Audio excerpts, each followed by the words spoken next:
Silence speaks more than words എന്നൊക്കെ പറയുന്ന പോലത്തെ ഒരു സന്ദർഭമാണ്. അത് ഒരു മാസ് സീൻ പോലെയാണ് ആ സംഭവം. അതായത് ഒരു പ്രൊഡ്യൂസറോട് അന്നും ഈ പറഞ്ഞ പോലെ എനിക്കത് ഇപ്പോഴും മനസ്സിലായില്ല, 20 വയസ്സിലൊക്കെ ഒരാൾക്ക് ഇങ്ങനെ പ്രതികരിക്കാൻ പറ്റുമോ എന്നുള്ള ആ സംദർഭം ഒന്ന് ഓർത്തെടുത്ത്. അത് ഞങ്ങൾ ഇന്ദിരാനഗർ വീട്ടിൽ തന്നെ 3 പ്രാവശ്യം അവിടുത്തെ ഏറ്റവും വലിയ കന്നഡ പ്രൊഡ്യൂസറാണ്, ഒരു പ്രായമുള്ള മനുഷ്യനാണ്. അദ്ദേഹം ഈയിടെയായിട്ട് മരിച്ചു തോന്നുന്നു. ഭയങ്കര ഒരു 6 അടി പൊക്കമൊക്കെ ഉണ്ട്, വലിയ ചുബയൊക്കെ ഉണ്ട്, വലിയൊരു മാന്യനാണ് അദ്ദേഹം. അദ്ദേഹം വന്നു ഒരു കൂടെ ഒരു ഒരു ചന്നാന്ന് മറ്റേ പറഞ്ഞ അയാളുണ്ട്. അവർ ഈ രാജ്കുമാറിൻ്റെ ഒക്കെ ഇത് ചെയ്യുന്ന ആൾക്കാരൊക്കെയാണ് ആ മനുഷ്യൻ. അപ്പോൾ അവർ വന്നു, പിന്നെ പ്രൊഡക്ഷൻ എക്സിക്യൂട്ടീവ്, അങ്ങനെ 2-3 ആൾ, ഡയറക്ടർ, സ്ക്രിപ്റ്റ് പറയാനൊക്കെ ആയിട്ട് ഒരു പയ്യൻ, അങ്ങനെ 2-3 അങ്ങനെ 2-3 പ്രാവശ്യം അവൾ കോളേജ് പഠിക്കല്ലേ, അപ്പോൾ കോളേജിൽ പോകണം, അവിടെ എക്സാം ഉണ്ടാവും, ഇതൊക്കെ എൻ്റെ ഇടയിൽ നടക്കണം. പിന്നെ റാങ്ക് കിട്ടണം, പഠിക്കാൻ പിടിക്കുകയാണ്, അങ്ങനെ ഒരു ഇഷ്ടമാണ്. അതെ. അപ്പോൾ അത് പെട്ടെന്ന് കഴിയും, പഠിക്കൽ നല്ല മാർക്കൊക്കെ വാങ്ങും ഒക്കെ, അതൊന്നും എനിക്ക് കുഴപ്പമില്ല. അപ്പോൾ ഈ രാവിലെയൊക്കെ കോളേജിലേക്ക് പോകുന്ന സമയത്തായിരുന്നു ഇതിപ്പോൾ അവൾക്കൊരു പിന്നെ ഒരു മാരുതി കാർ വാങ്ങിയിട്ടുണ്ട്. അപ്പോൾ അത് രാവിലെ എടുത്തിട്ട് ഒരൊറ്റ പറക്കലാണ്. പോണ സമയത്താണ് ഇവർ വരിക മിക്കവാറും. ഒരു ദിവസം ആദ്യത്തെ പ്രാവശ്യം സന്ധ്യയ്ക്ക് വന്നു, ഓക്കെ കുഴപ്പമില്ല, വേറെ മോളെ ഒന്ന് ഒരു കഥയൊക്കെ പറയണവർ. അപ്പോൾ അവർക്ക് ഇരുന്നു ഉടനെ പറഞ്ഞു, ഫസ്റ്റ് തന്നെ വന്നിരുന്നപ്പോൾ പറഞ്ഞു കന്നഡ സിനിമയിൽ, അല്ല നിങ്ങളിപ്പോൾ മലയാള സിനിമയിലൊക്കെ അഭിനയിക്കണത്, അപ്പോൾ നിങ്ങളവിടെ എങ്ങനെ പിന്നെ തമിഴരും വരും അതുപോലെ കേട്ടോ, തമിഴ് സിനിമയിൽ നിന്നൊക്കെ ഇഷ്ടം പോലെ ആൾ. അപ്പോൾ ഇത് കന്നഡയാണ്. അപ്പോൾ പറഞ്ഞു അപ്പോൾ ഇങ്ങനെ ഒക്കെ ഓൾറെഡി സാർ നമസ്തേ പറഞ്ഞിരുന്നു. എനിക്കിപ്പോൾ ഇത് എന്ത് ബോംബാണ് ഇവിടുന്ന് പൊട്ടുമെന്ന് എനിക്ക് പേടിയുണ്ട്. അപ്പോൾ ഞാൻ കേട്ടോളൂ തോന്നുന്നു.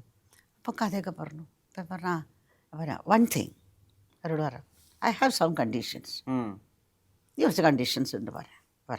എന്നോട് ഒരുപാട് ഇൻറ്റിമേറ്റ് അഭിനയിക്കാൻ പറയാൻ ഞാൻ ചെയ്യില്ല, ഇൻറ്റിമേറ്റ് സീൻസ് ഞാൻ ചെയ്യില്ല, ഒരു പരിധി വരെ, അതിനപ്പുറം ഞാൻ ചെയ്യില്ല. പിന്നെ എനിക്ക് കുറച്ച് റിവീലിംഗ് ക്ലോത്ത്സ് ഞാൻ ഇടില്ല. അപ്പോൾ അതൊന്നും കുഴപ്പമില്ല അമ്മ, അതെന്താ അമ്മ നിങ്ങൾ പിന്നെ മലയാളത്തിൽ മുണ്ടും ബ്ലൗസൊക്കെ ഇട്ടിട്ട് അഭിനയിക്കണില്ലേ, അതും അങ്ങനെയും കൂടി അല്ല ഞങ്ങളുടെ ഡ്രസ്സ്, ഞങ്ങൾ അങ്ങനെയാണ് ഇങ്ങനെയാണെന്നൊക്കെ പറഞ്ഞു, സാരിയാണ്, അതാണ് ധാവണിയാണ് എന്നൊക്കെ പറഞ്ഞു പേടി. പിന്നെ മോഡേൺ ഡ്രസ്സാണ്, മറ്റേ സൽവാരം അതും ഇതൊക്കെയാണ്. അതൊക്കെ കേട്ടു, അങ്ങനെ പോയി. പിന്നെ ഒരു ദിവസം കഥ കേട്ടു, 2 പ്രാവശ്യം വന്നു. 3 പ്രാവശ്യം വരുമ്പോൾ ഞാൻ അവൾ ഇതാണ് അവളുടെ കണ്ടീഷൻ, അവർക്കറിയാം. ലാസ്റ്റ് വന്ന് അവർ അഡ്വാൻസ് ആയിട്ട് വന്നിരിക്കുകയാണ്. അപ്പോൾ രാവിലെ പോണ സമയമാണ്. അല്ല, ഒരു ദിവസം വന്നാൽ പറഞ്ഞു, ഒരു സാരി ഉടുപ്പിച്ചിട്ടൊന്ന് കൊണ്ടുപോയി ചോദിച്ചതിനോട്, ഒരു സാരി. അപ്പോൾ ഞാൻ അകത്തേക്ക് പോയിട്ട് പറയുമ്പോൾ ഒരു സാരി ഉടുക്കുക എന്ന് പറഞ്ഞു. അപ്പോൾ എന്തിനാ സാരി ഉടുത്തിട്ട് കണ്ടപ്പോൾ അതിൻ്റെ ആവശ്യം എന്താ? അതല്ല, ഒരു ഡയറക്ടറാണ്, ഒരു ക്യാരക്ടർ വേണമെങ്കിൽ ഒരു സാരിയൊക്കെയാണ്, അത് അച്ഛൻ പറഞ്ഞു കൊടുത്തിട്ടുണ്ട്. അഭിനയിക്കുമ്പോൾ ഏത് ക്യാരക്ടറാണ് അതിനനുസരിച്ചിട്ട് അഭിനയിച്ചോളണം, അതാണ് ഒരു കലാകാരി. അല്ലാണ്ട് നമുക്കിഷ്ടമുള്ളത് ഇട്ടിട്ട് അഭിനയിക്കുകയല്ല കലാകാരിയെ. ഒരു ഏതാണ് ക്യാരക്ടർ, അതോ ഒരു പാടത്ത് പണിയെടുക്കുന്ന പെണ്ണാണോ, അപ്പോൾ അതിനനുസരിച്ച് അഭിനയിക്കും. അല്ല നീ വലിയൊരു കുടുംബിനിയായിട്ട് അതിനനുസരിച്ച്, അപ്പോൾ എന്തും അതാണ് കലാകാരി എന്ന് അച്ഛൻ പറഞ്ഞു കൊടുത്തിട്ടുണ്ട്. നിൻ്റെ ലിമിറ്റേഷൻ്റെ ഉള്ളിൽ നീ ചെയ്തോ. പിന്നെ ആരെങ്കിലും, അതും അച്ഛൻ്റെയും ഈ വാസേട്ടൻ്റെ MT അങ്കിളിൻ്റെയൊക്കെ ഉപദേശമുണ്ട്, ആരെങ്കിലും ശരിയല്ലാതെ വഴി ബിഹേവ് ചെയ്താൽ ഒന്ന് കൊടുത്തോ, കുഴപ്പമൊന്നുമില്ല, തിരിച്ചു പോരെ. ഇതൊക്കെയാണ്. അപ്പം ഇങ്ങനെ ഒരു കോൺഫിഡൻസ് ഒരു കുട്ടിക്ക് കൊടുക്കും, ആ പ്രായമല്ലേ. അപ്പം സുരക്ഷയാണ് ബാക്കിൽ ഇതിൻ്റെയൊക്കെ പിന്നിൽ മുഴുവൻ എനിക്കുള്ള സുരക്ഷ ഉണ്ട് എന്നുള്ള ഒരു കോൺഫിഡൻസ് ആണ് ഒരു പെൺകുട്ടിക്ക് എന്ന് നിങ്ങൾ ഇങ്ങനെയൊക്കെ ചോദിക്കുമ്പോൾ എനലൈസ് ചെയ്യാണ്. അപ്പം എൻ്റെ അടുത്ത് പറഞ്ഞു, അവർ വന്ന് അവസാനം അപ്പം ഞാൻ കുറേ സമാധാനിപ്പിച്ച് ഞാൻ എൻ്റെ ഒരു സാരിയൊക്കെ കൊടുത്തുള്ളൂ എന്നപ്പോൾ അവർ ഞെട്ടി. സാരി കൊടുത്തു മനുഷ്യ. അപ്പോൾ ഇങ്ങനെ ഓടി നടക്കുന്ന കുട്ടിയല്ലല്ലോ, സാരി കൊടുത്തപ്പോൾ ഒരു മെച്യൂരിറ്റി അദ്ദേഹത്തിന്.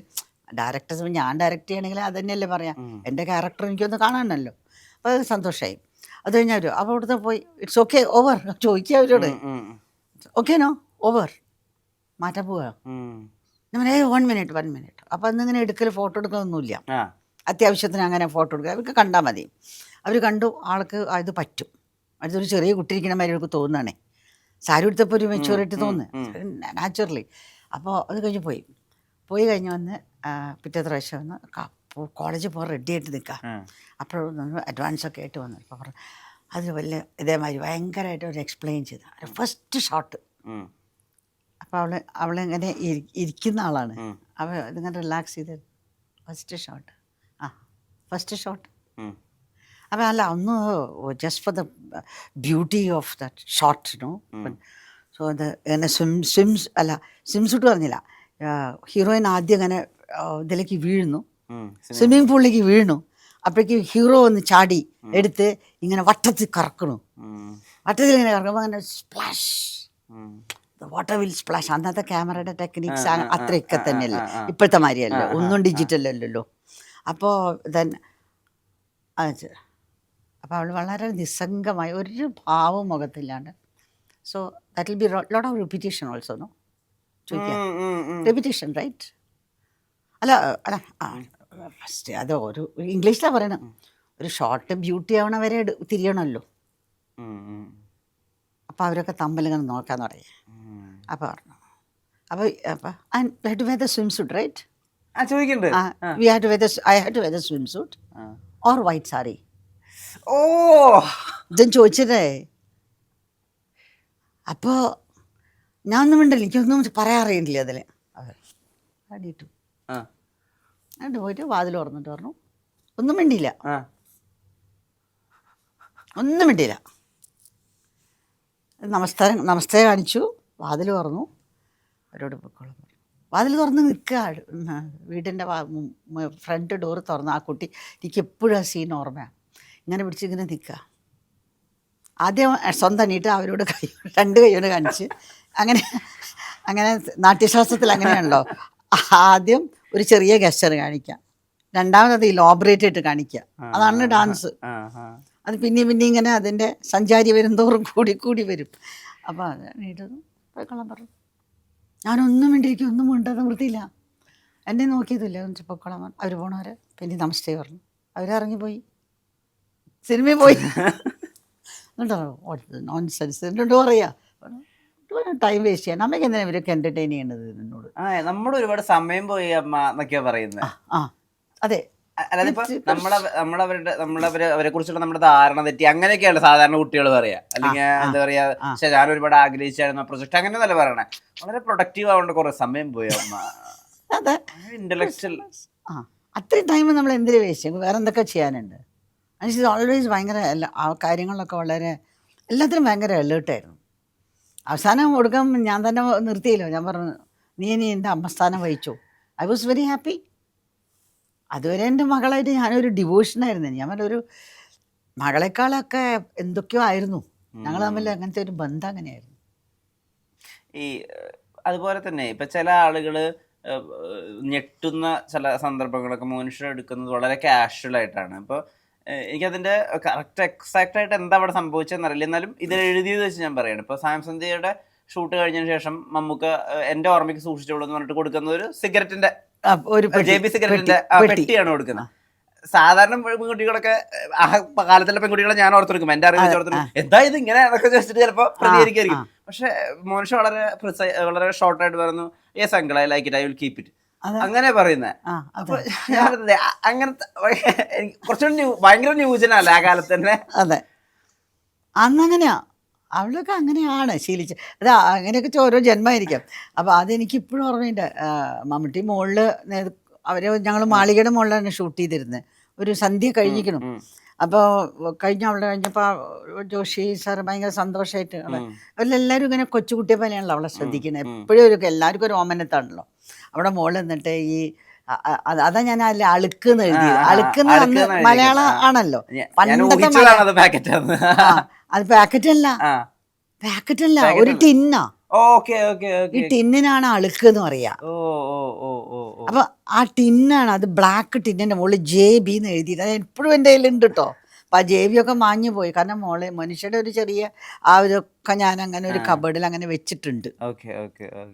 അല്ലെ, വളകളുടെ സ്റ്റാൻഡ്, അതിൽ കുറെ നിറയെ മറ്റേ കുപ്പി വളകൾ, അങ്ങനെ കുറെ കാര്യങ്ങളുണ്ട് അവളുടെ സ്വന്തമായി. കുറെ ഡോൾസ്, ഇതൊക്കെ ഉണ്ട്. വലിയ കുട്ടിയാണെങ്കിലും ഇതൊക്കെ വേണമായിരുന്നു.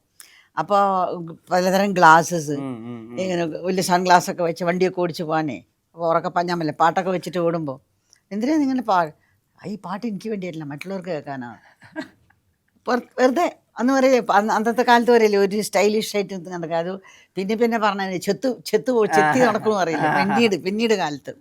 അപ്പോൾ അങ്ങനെ ഒരു ഇതായിരുന്നു. അതാണ് മനുഷ്യയുടെ ഒരു അത് കിട്ടിയോണ്ട് ഭയങ്കര ഹാപ്പി. അപ്പോൾ ഞാൻ അതാ പറയണേ, അന്ന് കോട്ടെ എല്ലാവർക്കും കുറേ ഇമോഷൻസ് ഉണ്ടായിരുന്നു, സെൻറ്റിമെൻറ്റ്സ് ഉണ്ടായിരുന്നു.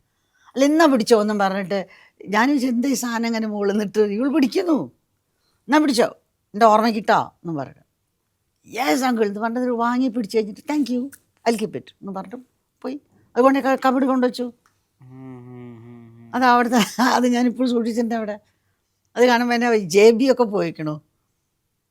ആ ഒരു ബ്ലാക്ക് കളറിലൊരു ടിന്ന, അതാ ഞാൻ അളുക്ക് എന്ന് പറഞ്ഞത്. അളുക്കാണ് അന്ന് ഞങ്ങൾ നാടൻ ഭാഷ, ഞങ്ങളുടെയൊക്കെ കാലത്തുള്ള വാക്കുകളാണത്. നമുക്കിവിടെ സിഗരറ്റിന്റെ ടിൻ സിഗരറ്റ് ടിൻ അതുണ്ട് അവിടെ അന്നത്തെ കാലത്ത്.